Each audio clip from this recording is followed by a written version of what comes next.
আসসালামু আলাইকুম বন্ধুরা, আশা করি আপনারা অনেক ভালো আছেন।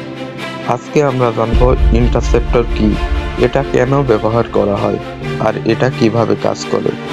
ইন্টারসেপ্টর কি? ইন্টারসেপ্টর হলো এমন এক ধরনের প্রতিরক্ষামূলক অস্ত্র বা ব্যবস্থা যার কাজ হলো আকাশে আসা শত্রু মিসাইল, রকেট বা ড্রোন ধ্বংস করা।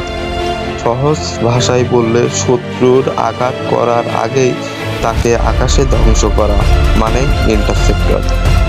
ইন্টারসেপ্টর কেন দরকার?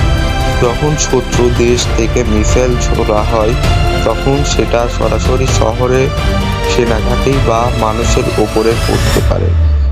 ইন্টারসেপ্টর কাজ করে শহর রক্ষা করতে, মানুষ বাঁচাতে, সামরিক ঘাঁটি রক্ষা করতে, যুদ্ধের ক্ষতি কমাতে।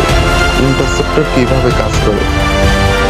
রাডারে শত্রু মিসাইল শনাক্ত করে, কম্পিউটার হিসাব করে মিসাইল কোথায় যাবে, সেক্টর থেকে মিসাইল ছোড়া হয়, আকাশে শত্রু মিসাইল ধ্বংস করা হয়।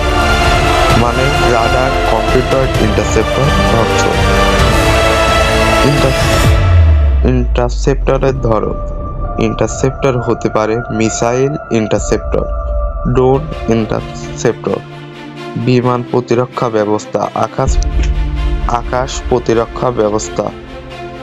বাস্তব উদাহরণ ধারণা: অনেক দেশ নিজেদের রক্ষার জন্য ইন্টারসেপ্টর সিস্টেম ব্যবহার করে যাতে শত্রুর মিসাইল দেশে ঢুকতে না পারে। ইন্টারসেপ্টর হলো আকাশের পুলিশ, শত্রুর মিসাইলের আগে পৌঁছায়, তাকে ধ্বংস করে দেয়। তো ভিডিওটা এই পর্যন্তই ছিল। ভিডিওটা ভালো লাগলে লাইক দিন, নতুন ভিডিও পেতে সাবস্ক্রাইব করুন আর কমেন্টে লিখুন পরের ভিডিও কোন টপিকে চান।